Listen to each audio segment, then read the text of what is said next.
chapter 65. For the leader, a psalm, a song of David. Praise waiteth for you, O God, in Zion, and unto you the vow is performed. O you that hearest prayer, unto you doth all flesh come. The tale of iniquity is too heavy for me. As for our transgression, you will pardon them. Happy is the man whom you choosest and bringest near, that he may dwell in your courts. May we be satisfied with the goodness of your house, the holy place of your temple.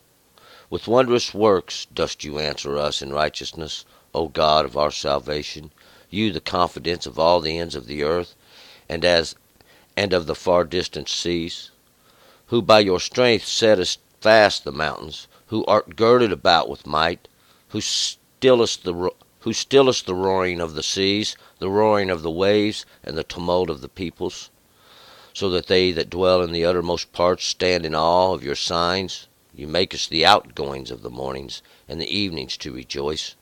You have remembered the earth, and watered her, greatly enriching her with the river of God that is full of water.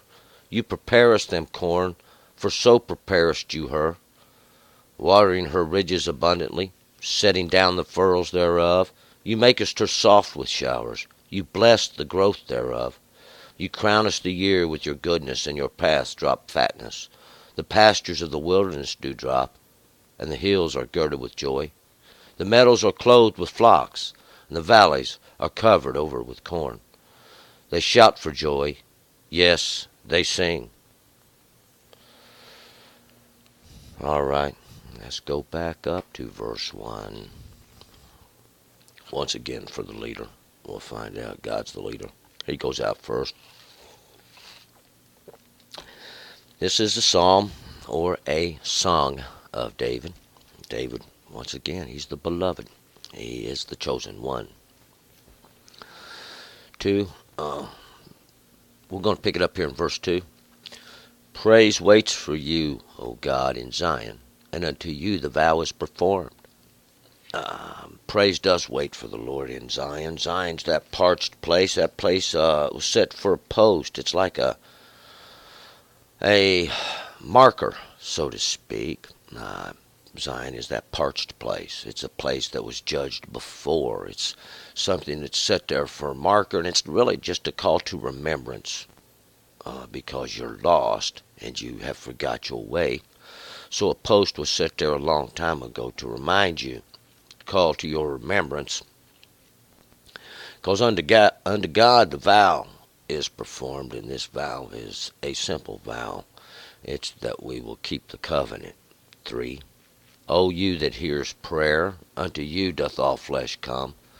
And that would be God. God is the one whom we call to in our earnest expectations within, praying for goodness, praying for the hope, praying for against those things that we don't find satisfactory. 4. The tale of iniquities is too heavy for me. As for our transgressions, you will pardon them. And this tale of iniquities, then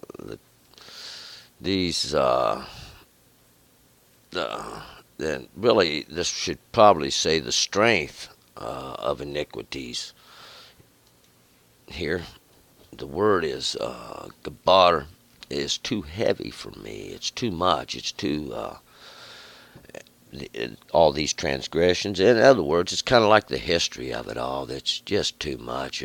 There's no one can bear up all that, because we'll find out you don't have to. God judges every man according to his own deeds. And we'll find out God pardons those sins wherein they turn. Those that turn from their sin, God does pardon. God says, you will find life. 5. Happy is the man whom you choosest and bringest near, that they may dwell in your courts.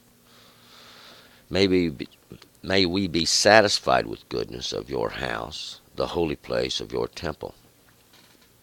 And happy is the man whom God chooses, or whom God finds acceptable, the one who turns and returns to the covenant which God gave you in the beginning. It's a very simple thing, and there's nothing ever going to change about that. These are the ones God brings near. He gives them understanding. He gives them knowledge and wisdom. That was the Torah he gave you in the beginning. And they dwell in his courts, these courts of God. These courts are the law. These are the statutes, the ordinances of God. That's what God's courts are, these places where they gather in righteousness. And they are satisfied with the goodness of God's house. That's God's abode. That's where God dwells, see, and that holy place of his temple. That's once again is just another way of saying the place of God's dwelling. 6. With wondrous works do you answer us in righteousness, O God of our salvation. You the confidence of all the ends of the earth and of the far distant seas. With wondrous works, marvelous works, works of awe, works that no man can do. These things are done by God, we'll find out. And it's like an answer in righteousness or justice. We find out these are the judgments of God that go forth in the earth. It's an automatic thing when you transgress the law of God. O God of our salvation. Then God is the one who gave us the law in the beginning for our salvation. It's to save you. It's like a life preserver, so to speak, and you're floating in the seas. You, the confidence of all the ends of the earth, far distant seas. God is the confidence of all the earth. All think they call unto God, but many bow down to an image. Many bow down to something that man has set up there and said, this is God, or some similitude, facsimile thereof. We're going to find out that's not God. 7. Who by your strength settest fast the mountains, who are girded about with might. Who by God's strength, see, by God's strength he appointed these things. He set fast the mountains, or set them in their place that they couldn't be moved, these mountains. Mountain's a high place. Mountain's a place where they go. Usually they would build their high places there on the mountains, every place they could. Who art girded about with might, because we'll find out God did give all the other nations of the earth these images to fall down to, but unto you, he said, you shall not do this thing. 8. Who stillest the roaring of the seas, the roaring of their waves, and the tumult of the peoples. It's all one thing, these roaring of the seas, for it's God who makes the seas to roar, and that's the understandings. The seas are the waters. These of the sea are those that are salted, and they are in their purification. You can't drink them. They would not be good for you. These are the unacceptable understandings that have flowed all together. It's the multitude of waters upon the earth.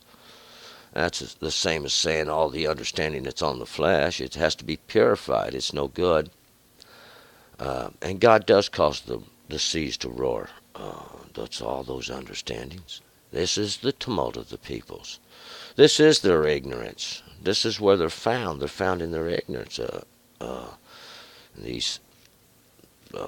The understandings of that haven't been purified. We'll find out God's understanding, God's knowledge, his wisdom is that which is already been. 9. So that they that dwell in the uttermost parts stand in awe of your signs.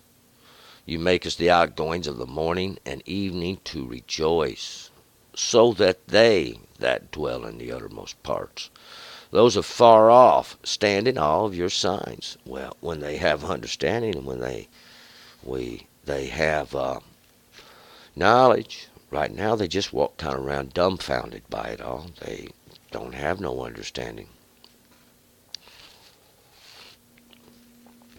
It's a time, well, we're going to find out it's a time being prepared for an increase.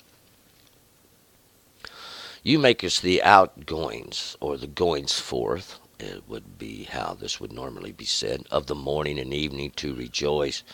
These periods of darkness and light, you cause them to rejoice. Why? Because they bring closer even. Every period brings closer the greater understanding of it all, because these short periods reach the greater understanding or the completion of a year or a larger cycle.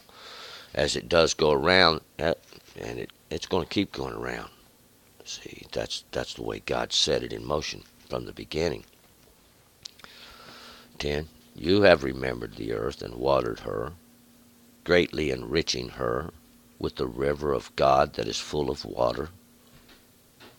You preparest them corn, for so preparest you her. You have remembered the earth and watered her. Remembered is that God has and set in these orders because God created the earth, and first of all, and it's always before His eye. This watering her, nourishing her, providing for her, enriching her, giving her what she needs, and her is the earth, with this river of God that's full of water. This river, that descends, that's coming down from God, this river, and what it's full of is water. That's pure water. That's understanding coming down from God. It's the law. It's the Torah. You preparest them corn, for so preparest you her. And you preparest them dagan, and dagan is the increase, the harvest, but not corn. Corn is something that didn't exist during that period. There's no word for corn at that time. But this, you prepared for her this increase. Why? Well, that's what she's going to receive, an increase. 11. Watering her ridges abundantly, settling down the furrows thereof. You makest her soft with showers. You bless the growth thereof. Watering her ridges. The ridges is where it's mounted up between the furrows, and the water would come down on the ridge and pour down into the furrows, settling down the furrows, calming them, enriching them with this understanding that comes. A furrow is a crack. It's a split. It's where the plow went through and left the ditch. The ditch is the low place. The ditch is the place we often find ourselves. Why, the ditch is where the seeds are. These that will bring forth understanding. These that are going to be enriched. These that come forth to increase the fact, to magnify God. 12. You crownest the year with your goodness, and your paths drop fatness. You crownest the year with your goodness. The crownest means to adorn, in a way, to place the height of it all upon the head being the height and hair, and this is just something, a little ring going around forever, to simulate that it's set in for perpetuation with God's goodness. That was God's intent, was mercy in the beginning. And your paths drop fatness. This fatness here is every good thing. Your paths, these places God appointed to go by, it's the law. It's the Torah. 13. The pastures of the wilderness do drop, and the hills are girded with joy. The pastures of the wilderness. And the pasture is a place that the flocks feed, the flocks nourish, of the wilderness.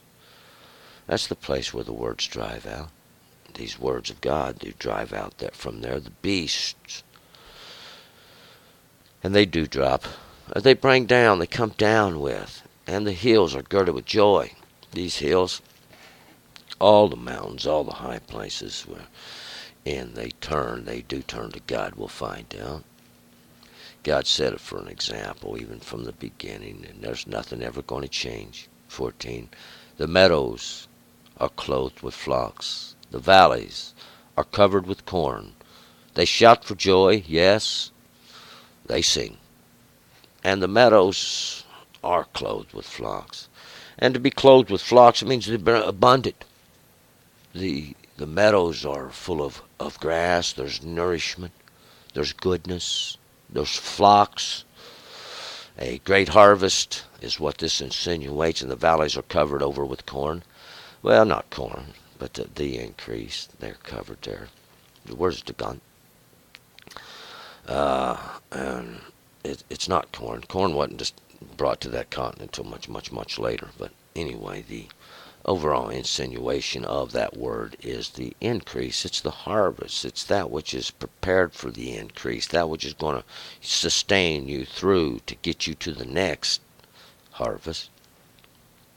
They shout for joy. There's happiness, there's goodness in the land. God is prospering. It's a great thing. Yes, and they sing. They sing because it continues by the mercy of God. It continues. God did it for you, to give you time to hear, to give you some time so you could understand and realize that God set it in your heart from the beginning. It was His law, and that's all He ever asked you to do, was to observe it, to keep it. It's for your own good, and it's for your own increase. And we're going to move forward. Psalm 66. Turn and return.